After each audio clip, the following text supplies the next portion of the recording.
500 మంది కొంప ఉసురు తీసుకున్నావు, వాళ్ళ కొంప కొల్లేరు చేసినావు.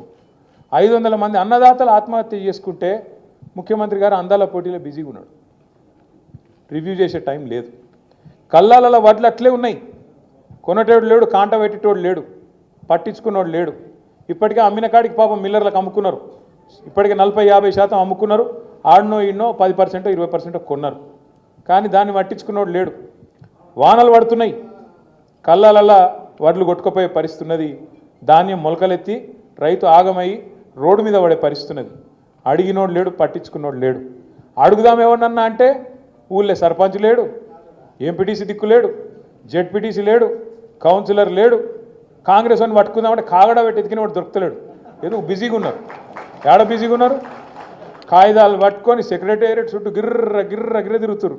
ఏందిరా అంటే ముఖ్యమంత్రి చెప్పిండు, నాకు ఓ పని తెచ్చుకోమన్నాడు, మా మంత్రి చెప్పిండు పని తెచ్చుకోమన్నాడు, 4 పైసలు మిగులుతాయన్నారు. ఇక పాత బాకీలు ఏమైనా ఉంటే, పాత బిల్లులు ఏమైనా ఉంటే తెచ్చుకోమన్నారు, ఇస్తామన్నారు, కమిషన్లు తీసుకోమన్నారు. ఒకటే పనులు ఉన్నది ప్రభుత్వం మొత్తం, కమిషన్లు కమిషన్లు కమిషన్లు. 20% కమిషన్లు, 30% కమిషన్లు.